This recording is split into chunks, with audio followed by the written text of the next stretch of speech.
Good morning students, मैं यश Husaini BSc final year की physics class में आपका स्वागत करता हूं। आज की क्लास में हम पढ़ने जा रहे हैं तापायनिक उत्सर्जन यानी रिचर्डसन-डसमान समीकरण, और इसका फर्स्ट पार्ट, इस इक्वेशन का फर्स्ट पार्ट हम प्रीवियस क्लास में डिस्कस कर चुके हैं। आज इस पर हमारी सेकेंड क्लास है, तो अगर वो वाली क्लास नहीं देखी है तो पहले वो वाली क्लास देखनी है, ताकि हम इसके बाद आगे डिस्कस जो करेंगे वो आसानी से इजीली समझ में आ जाए। तो जो प्रीवियस क्लास में हमने डिस्कस किया था उसे हमने इक्वेशन फिफ्थ दिया था। अब इस इक्वेशन को आगे हम सॉल्व करते हैं। तो इसके लिए एक फॉर्मूला होता है, और वो फॉर्मूला क्या है, integration minus infinitive to infinitive. ये जो दो इंटीग्रेशन है इसको सॉल्व करने के लिए कि एक्सपोनेंशियल माइनस एल्फ़ा इंटू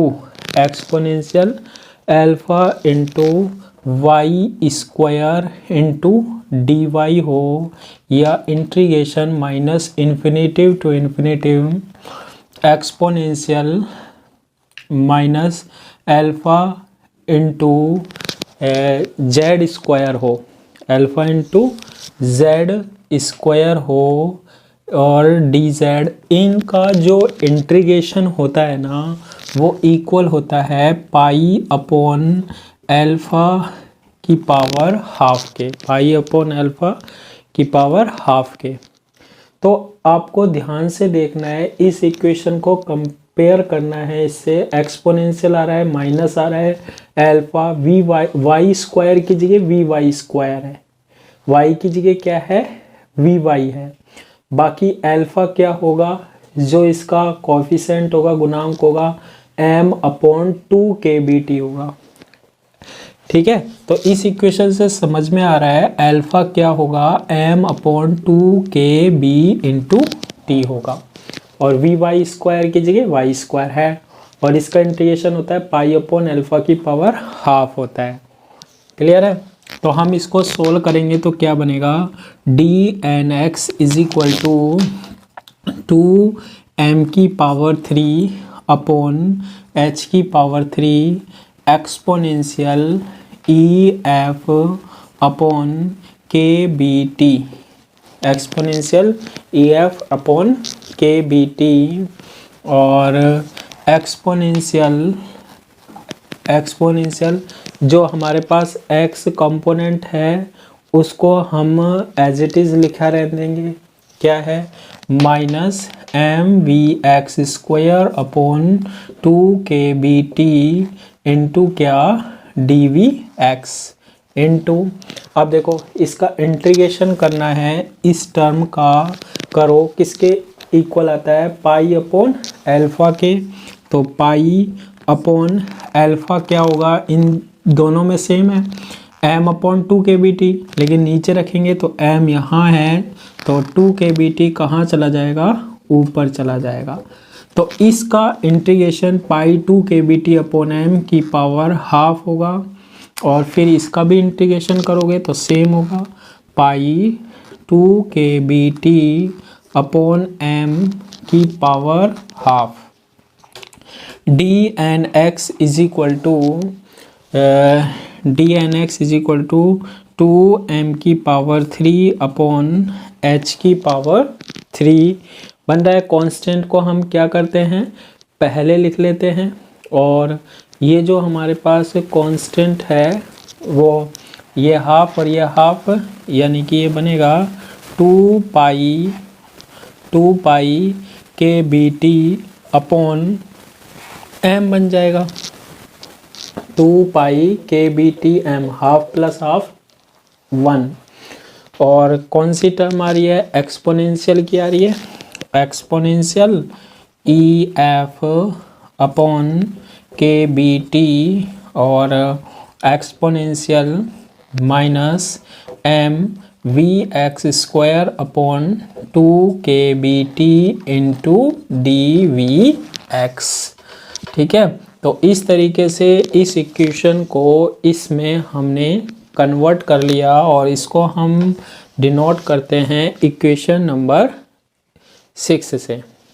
अब देखो एक जो हमारे पास धातु है उसको हम कुछ इस तरीके से ड्रॉ करते हैं, ऐसे, ये समझना थोड़ा सा हल्का सा, है ना। तो ये हमारे पास ये धातु का क्या है, पृष्ठ है। धातु का क्या है, पृष्ठ है। ये धातु के पृष्ठ जो है इससे इलेक्ट्रॉन आ रहे हैं, कौन सी दिशा में बात कर रहे थे हम, एक्स अक्ष की डायरेक्शन में, ठीक है। तो यहाँ से एक संकीर्ण, यहाँ पर पृष्ठ पर क्या आ रहे हैं, इलेक्ट्रॉन आ रहे हैं, पृष्ठ पर आ रहे हैं सारे, जो कि हमारे पास धातु में से कहाँ निकलेंगे, बाहर निकलते हैं। यही तो थी हमारे पास तापायनिक उत्सर्जन। धातु कौन से अक्ष पर रखी है, वाई जेड तल में है, और एक्स अक्ष की दिशा में इलेक्ट्रॉन निकल रहे हैं। तो ये इलेक्ट्रॉन आ रहे हैं अंदर से निकल के, इनका एक्स अक्ष की डायरेक्शन में वेग क्या है, bx है, और कितना समय में आ रहे हैं, ये dt समय में आ रहे हैं। कितने समय में आ रहे हैं, ये dt समय में आ रहे हैं, ठीक है। इसका जो ये क्षेत्रफल है ना, ये पृष्ठ का एक्स अक्ष की दिशा में जिसमें से इलेक्ट्रॉन निकल के जाएंगे, वो क्षेत्रफल मैंने कितना मान लिया है, एरिया मान लिया है, a मान लिया है। तो देखो कैसे समझा सकते हैं ये थ्योरी, धातु के पृष्ठ, ये किसके अकॉर्डिंग है, रिचर्डसन डस मान के अकॉर्डिंग है भाई, डस लेगा ये। धातु के पृष्ठ के निकट, ये धातु का पृष्ठ हो गया, इसके निकट कोई संकीर्ण, संकीर्ण का मतलब होता है बहुत छोटा, क्षेत्र में मान लो ये क्षेत्र है, यदि, ठीक है, यदि वेग v से गतिशील इलेक्ट्रॉनों के वेग vx से गतिशील, इस वेग से जा रहे हैं ना इस दिशा में, गतिशील इलेक्ट्रॉनों के, गतिशील इलेक्ट्रॉनों के, ठीक है, पृष्ठ पर पहुंचने में लगा समय, यहाँ से आ रहे हैं पृष्ठ पर, और एक्स अक्ष की डायरेक्शन में से बाहर निकल रहे थे, ये कंसीडर किया था। पृष्ठ पर पहुंचने में लगा समय, कितने समय में आ रहे हैं ये पृष्ठ पर, यहाँ पर dt समय में आ रहे हैं। कितने समय में आ रहे हैं, dt समय में, dt समय में कितने वेग से आ रहे हैं, एक्स अक्ष की डायरेक्शन में निकल रहे हैं पृष्ठ से। यही तो पढ़ा था हमने प्रीवियस क्लास में, ठीक है। तो पृष्ठ के क्षेत्रफल a पर लगा समय, पहुंचने में लगा समय dt है, तो पृष्ठ का क्षेत्रफल क्या है, यहाँ आ रहे हैं एक बिंदु पर, पूरा तो ये है ना क्षेत्रफल, तो पृष्ठ के क्षेत्रफल, ये पूरा क्षेत्रफल कितना माना है मैंने, a माना है।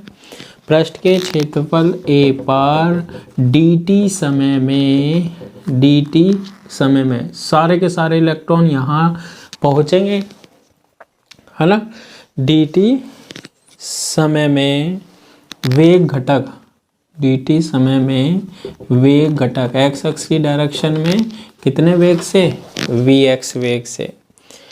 आपतित इलेक्ट्रॉनों की संख्या के, आपतित इलेक्ट्रॉन की संख्या कितने पृष्ठ पर आपतित होंगे। तो देखो इसको आप कैसे समझा सकते हो, एक तो होता है चाल बराबर दूरी बटे समय, तो दूरी बराबर क्या होगा, चाल इंटू समय, ठीक है।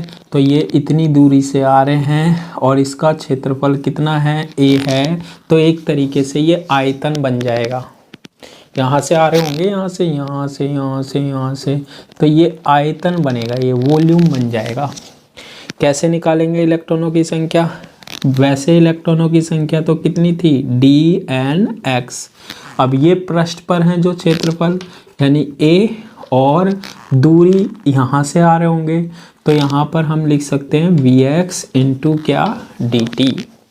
क्या लिख सकते हैं, vx इंटू dt होगी। यानी कि ये आयतन बन जाएगा। देखो यहाँ तक निकालोगे तो ये तो हो गई दूरी और ये हो गया क्षेत्रफल। क्षेत्रफल को दूरी से मल्टीप्लाई करते हैं क्या बनता है, वॉल्यूम, आयतन बन जाता है। ऐसे याद रख लेना, ठीक है। तो हम यहाँ पर क्या देखते हैं, अतः प्रति एकांक क्षेत्रफल प्रति एकांक समय, यानी कि प्रति एकांक क्षेत्रफल और प्रति एकांक समय आपतित इलेक्ट्रॉनों की संख्या निकालते हैं, जो पृष्ठ पर आ रहे हैं, आपतित इलेक्ट्रॉन की संख्या, ठीक है। तो संख्या कितनी थी पहले, dnx into a into v x into d t upon प्रति एकांक क्षेत्रफल, यानी ए से डिवाइड कर दो, और प्रति एकांक ओहो ये क्या है, समय, यानी dt से डिवाइड कर दो, ठीक है। a से डिवाइड कर दिया, dt से डिवाइड कर दिया, a dt से a dt क्या हो गया, कैंसिल हो गया। क्लियर है। तो यहाँ पर हम इसको अब डिनोट करते हैं d कैपिटल NX से। ये प्रति एकांक क्षेत्रफल प्रति एकांक समय में आपतित इलेक्ट्रॉनों की संख्या है, जो कि कहाँ पर आ रही है, पृष्ठ पर आ गई है। और ये किसके इक्वल आएगी, Vx इंटू क्या, dnx, इक्वेशन नंबर 7, ठीक है। तो इस तरीके से हम क्या बनाते हैं, इक्वेशन बनाते हैं। अब समझना, देखो थोड़ा सा बस थ्योरेटिकल है, और थ्योरेटिकल में यही है, जैसा वो बोलते हैं वैसे ही करते हैं हम, इसमें अब ज़्यादा कुछ कर नहीं सकते ना। अब ये हमारे पास धातु है, ठीक है।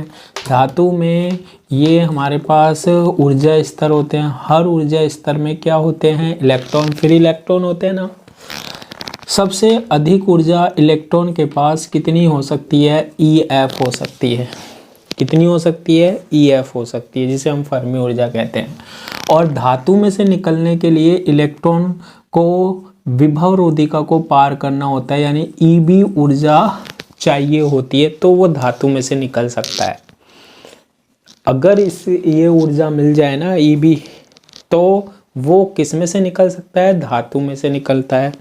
तो इलेक्ट्रॉन के उत्सर्जन के लिए क्या कंडीशन होनी चाहिए, इलेक्ट्रॉन के उत्सर्जन के लिए क्या होनी चाहिए भैया, ये इलेक्ट्रॉन ये निकल गया ऊपर, ये इलेक्ट्रॉन ये गया ऊपर, क्या कंडीशन होनी चाहिए, इलेक्ट्रॉन के पास जो ऊर्जा होनी चाहिए ना, वो विभव रोधिका से ज़्यादा होनी चाहिए। जैसे मान लो यहाँ से कोई इलेक्ट्रॉन निकल रहा है, उसके लिए उसे चाहिए 10 जूल ऊर्जा चाहिए, इसके पास बेचारे के पास 4 है।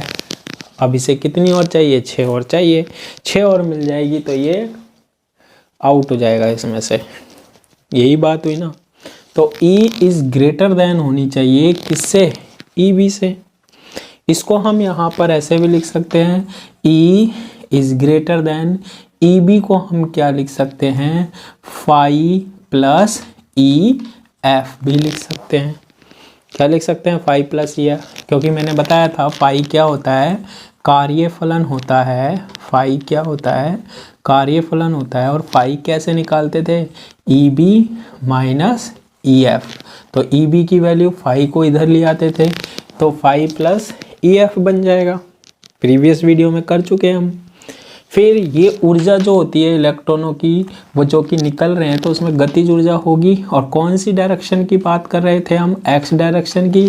तो उसमें जो काइनेटिक एनर्जी होगी, गतिज ऊर्जा होगी, वो क्या होगी, हाफ mv² होगी, हाफ mv² होगी।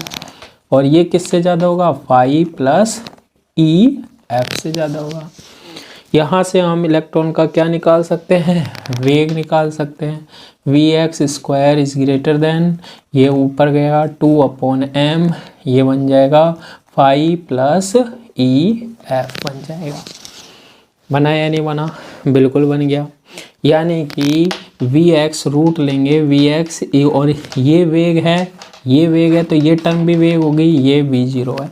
यानी कि वही इलेक्ट्रॉन बाहर निकलेंगे x दिशा में जिनका वेग Vx ग्रेटर देन होगा V0, यानी ये टर्म इस टर्म से ज़्यादा होगी, यानी ये गतिज ऊर्जा इस ऊर्जा से क्या होगी, ज़्यादा होगी। तो वेग भी ये ज़्यादा होगा इस टर्म से। कितना है v0 का मतलब? v0 का मतलब होता है √2/m phi plus EF। Clear है ये? बिल्कुल क्लियर है। Vx इज ग्रेटर देन क्या होना चाहिए? v0 होना चाहिए। टोटल इलेक्ट्रॉनों की संख्या निकाल रहे हैं हम, dnx है तो पूरे में से निकालेंगे तो इसका क्या कर देंगे? इंटीग्रेशन कर देंगे। क्या आएगा? Vx इंटू dnx आ जाएगा। क्या आ जाएगा? Vx इंटू dnx आ जाएगा। और हमारे पास यहाँ पर इनकी क्या है? वैल्यू है। तो वो वैल्यू को हम क्या कर देंगे? पुट कर देंगे। क्या है देखो, nx की वैल्यू वो मिटा दी मैंने ना, Vx इंटू dnx की वैल्यू अभी अभी हम लिखे के सोल्व कर चुके थे। इक्वेशन नंबर 6 देखना है तो मैं पहले Vx की वैल्यू लिख देता हूँ। देखो, इंटीग्रेशन 2m³ अपॉन h³ था, 2m³ था, फिर 2π/kBt अपॉन m था, है ना, 2π/kBt अपॉन m था। फिर उसके बाद एक्सपोनेंशियल EF अपॉन kBt था। इक्वेशन नंबर 6 से किसकी वैल्यू लिख दो? dnx की वैल्यू लिख दो। और इतना था। और उसके बाद दो टर्म और थी हमारे पास। एक था हमारे पास एक्सपोनेंशियल -mvx² अपॉन kBt था, ये था। और एक था dvx, और इसमें vx है, vx को चलो आगे लिख देते हैं, vx लिख दिया। तो vx is equal to vx 2m³ upon h³ 2π/kBt बन गया, 2π/kBt upon m exponential EF upon kBt, vx exponential -mvx² kBt into dvx वाली फॉर्म बन रही है। ठीक है। अब देखो यहाँ पर जो इंटीग्रेशन है वो वेग का है ना। तो वेग जो है ना वो हमारे पास मिनिमम जो होता है ना वो कितना है? v0। यहाँ से लेकर इलेक्ट्रॉनों का वेग कितना हो सकता है? इन्फिनिटिव हो सकता है। ठीक है। कितना? v0 से लेकर कितना हो सकता है? अनंत तक हो सकता है। क्योंकि देखो ये कंडीशन भी है, Vx is greater than equal to v0। इलेक्ट्रॉनों का वेग v0 के बराबर होना चाहिए और उससे ज़्यादा होना चाहिए। तो v0 से कहाँ तक ले ली? इन्फिनिटिव तक हमने इसकी लिमिट ले ली। अब इसको और सोल्व कर लेते हैं। nx इज इक्वल टू 2 × 2, ये बन गया हमारे पास कितना? 4 बन गया। उसके बाद पाई आ रहा है, पाई लिख देते हैं।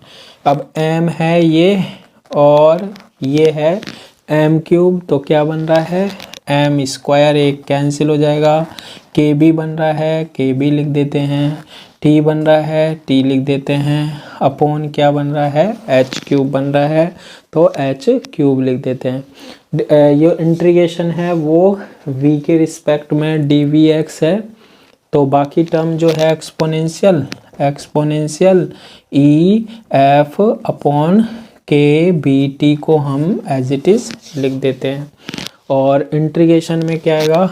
Integration 0 to infinitive, v0 to infinitive, और vx और ये टर्म बनेगी exponential -mvx² upon kBt into क्या? dvx। ठीक है। देखो इसको इंटीग्रेट करना है कहाँ से कहाँ तक? v0 से इन्फिनिटिव तक। क्लियर है? क्योंकि E का मान बहुत ज़्यादा होना चाहिए EB से, तभी इलेक्ट्रॉन निकलेगा। और न्यूनतम वेग v0 से कितने तक भी पहुंच सकते हैं इलेक्ट्रॉनों का? इन्फिनिटिव, ताकि वो कहाँ निकल जाएं? बाहर निकल जाएं। अब इसमें हम कंडीशन लगाते हैं। देखो इस इंटीग्रेशन को भी तो सोल्व करना पड़ेगा ना। थोड़ा सा थ्योरेटिकल टॉपिक है बस ये लास्ट का। इस यूनिट में एक दो टॉपिक जो हैं थोड़ा दिमाग खाएंगे, रटने टाइप जैसे हो जाते हैं ना। इसमें अब क्या करते हैं हम, सपोज करते हैं क्या, ये जो टर्म है ना M we x square upon के B T, M we x square upon के बी टी, देखो यहाँ पर ये 2 के बी टी होता है ना, जब आप वैल्यू रखोगे किसकी, डी एन एक्स की, तो यहाँ पर ये 2 के बी टी टर्म होती है, तो 2 के बी टी। तो इसमें हम क्या करते हैं कि ये जो m into v x square upon 2 k B t है ना, इसको हम किसके इक्वल मान लेते हैं, थीटा के इक्वल मान लेते हैं। मान लिया, इसका क्या कर दिया हमने, अवकलन कर दिया। अवकलन करते हैं तो इसका क्या बनेगा, 2 m we x into D we x, theta के रिस्पेक्ट में कर दो, अपॉन नीचे 2 के बी टी है, d we x upon d theta आएगा, और यहाँ थीटा की जगह 1, तो ये डी थीटा जो यहाँ आएगा इधर मल्टीप्लाई कर दिया। ऐसा करने पर 2 से 2 क्या हो गया, कैंसिल हो गया, 2 से 2 क्या हो गया, कैंसिल हो गया। तो यहाँ वी एक्स इंटू क्या बन रहा है, डी वी एक्स, तो यहाँ से v x into D we x की जो वैल्यू आएगी ना, वो कितनी आएगी, k B T upon M into d theta आएगी। ठीक है, डेरिवेशन थोड़ा बड़ा हो गया लेकिन करना तो है। V x into D we X किसके इक्वल आ गया, K B T upon M into theta. अब कंडीशन लगा लेते हैं, we x is equal to V zero हो, V x is equal to V zero हो, तो हमारे पास थीटा क्या होगा, अगर वी एक्स की वैल्यू वी ज़ीरो हो, ये इक्वेशन थीटा में कन्वर्ट होगी। देखो यहाँ डी वी एक्स में थी ना, अब ये थीटा में बदलेगी क्योंकि थीटा मानी है हमने। ठीक है, तो थीटा की वैल्यू हम मान लेते हैं, थीटा इज इक्वल टू क्या होगा, थीटा ज़ीरो होगी।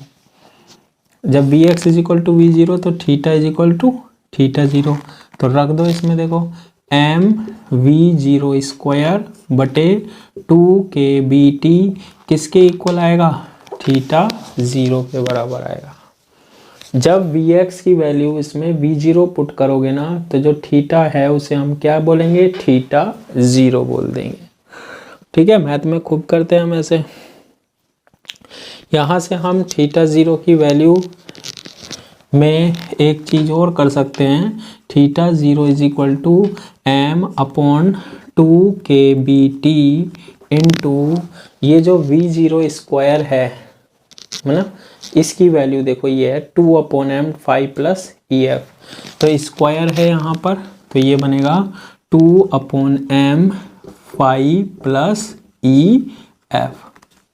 ठीक है, तो 2 से 2 कैंसिल, m से m कैंसिल, तो थीटा ज़ीरो जो आएगा ना वो कितना आएगा, 5 प्लस ई एफ अपॉन के बी टी बन जाएगा। ये किसका वैल्यू आ गया हमारे पास, थीटा ज़ीरो की। अच्छा, सेकंड कंडीशन लगाओ, क्या, जब we x is equal to क्या हो, इन्फिनेटिव हो, इन्फिनेटिव हो। अगर वी एक्स की वैल्यू आप इसमें इन्फिनेटिव रख दोगे तो थीटा भी क्या आएगा, इन्फिनेटिव ही आएगा। देखो थीटा की वैल्यू भी क्या आएगी, इन्फिनेटिव आएगी, क्योंकि ऊपर ये भी न्यूमरेटर में वी एक्स इन्फिनेटिव तो थीटा भी इन्फिनेटिव, तो इन्फिनेटिव आएगा। तो ऐसी कंडीशन में ये जो इक्वेशन बनेगी ना हमारे पास, वो क्या बनेगी वो देखते हैं हम। देखो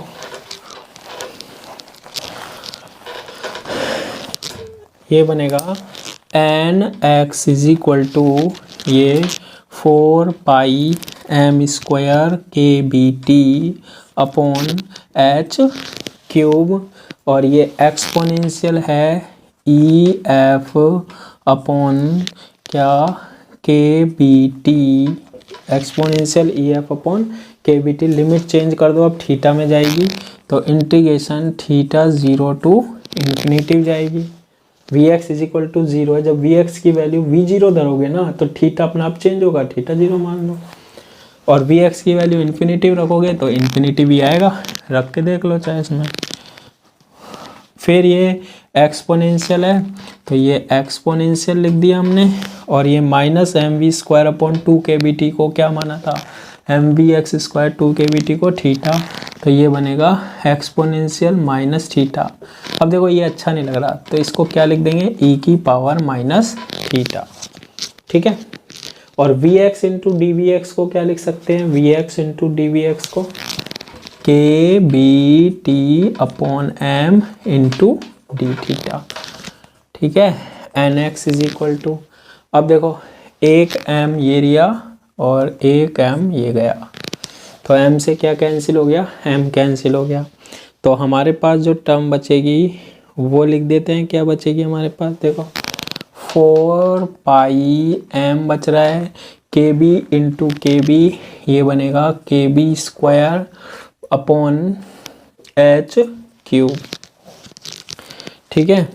और इंटू टी यानी टी स्क्वायर, और ये बन रहा है ई की पावर में ही लिख देते हैं अब exponential K B T, E raise to power E F upon के बी टी बन गया। और अब इसका जो है इंटीग्रेशन है वो हम सोल्व कर लेते हैं, तो इसका इंटीग्रेशन होगा क्या, ई की पावर माइनस थीटा का इंटीग्रेशन माइनस ई की power minus theta limit theta 0 to infinitive, N x is equal to 4 pi M K B square upon H cube T square E की power E F upon के B T, और upper limit minus lower limit यानी E की power minus theta 0, ठीक है। अपर limit minus तो इधर ले लिया, पहले थीटा की जगह अपर लिमिट कितनी है, इन्फिनिटिव है, थीटा की जगह infinitive, minus lower limit theta 0, है ना। तो ये तो 0 हो गया हमारे पास, ये तो 0 हो गया, माइनस माइनस क्या हो गया, प्लस, तो N x is equal to 4 pi M K B square upon H की पावर 3 टी स्क्वायर और ई की पावर ई एफ अपॉन के बी टी। थोड़ा टफ टॉपिक है लेकिन करना है, छोड़ना कुछ नहीं है, बात कुल मिला के ये है ई की पावर माइनस थीटा 0, क्योंकि हम छोड़ते नहीं हैं। टफ है तो क्या हुआ, एग्ज़ाम में तो आ सकता है, ठीक है। जो थ्योरेटिकल होती है ना, जैसे थर्मो की हमने थर्मो में थोड़ा सा थ्योरेटिकल है, ऐसे ही इसमें भी है, बस ये लास्ट टॉपिक है वो है, बाकी फिर कोई दिक्कत नहीं है ना। 4 pi M K B square, और ये भी डेरिवेशन बना दिया, देखो मैंने आपके लिए इतना इजी कर दिया ये डेरिवेशन, ई एफ अपॉन के बी टी, ई की पावर माइनस थीटा 0, ई की पावर माइनस थीटा 0 की वैल्यू क्या होती है, pi plus E F upon क्या, K B T, N x is equal to 4 pi M K B square upon H cube T square E की power E F upon के B T, और ये देखो multiply करो E की power minus 5 upon के B T, ये बनेगा या नहीं बनेगा, ई की पावर माइनस 5 अपॉन के बी टी, और ये माइनस से भी मल्टीप्लाई करो ई की power minus E F upon के बी टी। अब देखो इससे ये क्या हो गया, कैंसिल, ये पॉजिटिव, ये घातों को जोड़ोगे पावर्स को ऐड करोगे तो ई की पावर 0 की वैल्यू 1 आ जाएगी, इससे ये कैंसिल हो गया। तो N x is equal to 4 pi M K B square upon H cube T square E की पावर माइनस 5 अपॉन क्या बन रहा है हमारे पास, के बी टी बन रहा है, ठीक है। ई की पावर माइनस 5 अपॉन क्या बन रहा है, के बी टी बन रहा है। ये जो हमारे पास आया है ना, ये इलेक्ट्रॉनों की क्या है, संख्या है, किसकी संख्या है, ये इलेक्ट्रॉनों की संख्या है, कौन से इलेक्ट्रॉन है, अतः एन एक्स, ये जो एन एक्स है इलेक्ट्रॉन एकांक, अभी अभी मैंने जो निकाले थे वो एकांक क्षेत्रफल और एकांक समय में निकाले थे ना, अतः NX इलेक्ट्रॉन जो होते हैं ना, NX इलेक्ट्रॉन एकांक समय में एकांक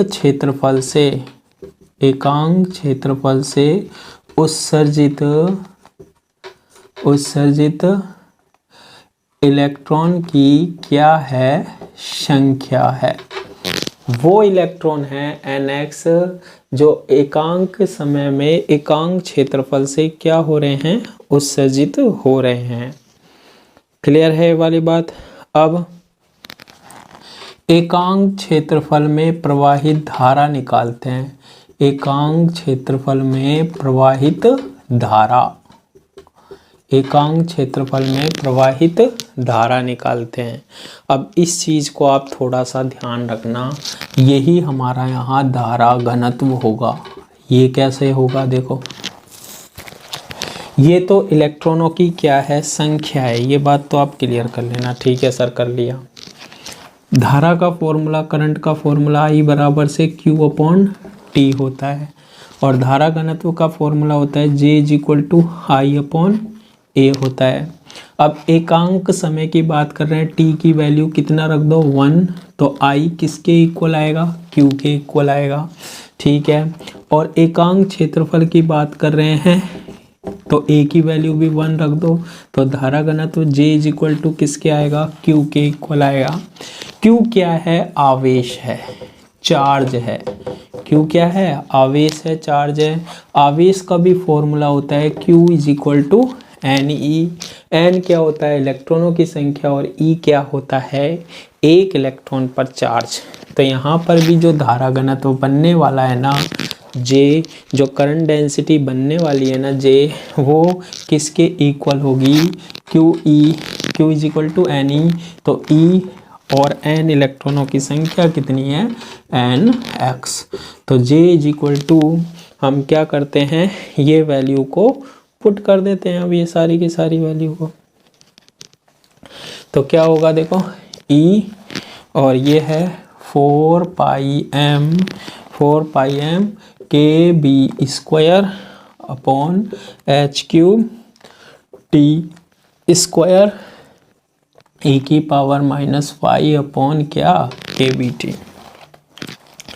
बन गया। अब देखो इतना बना लिया।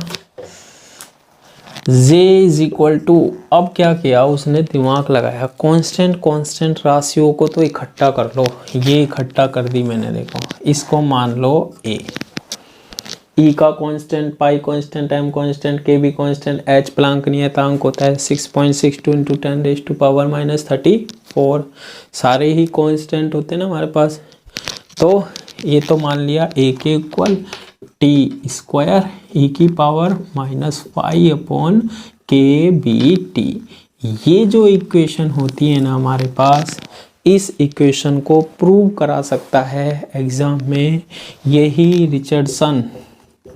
कोई नहीं कराता है, कोचिंग में भी करोगे तो वहाँ भी नहीं कराते हैं, ध्यान रखना। जल्दी से छोड़ देते हैं, टफ है इसलिए, लेकिन एग्ज़ाम में आती है। ठीक है, हमने कंप्लीट पढ़ लिया है इसमें। रिचर्डसन डसमान समीकरण कहलाती है।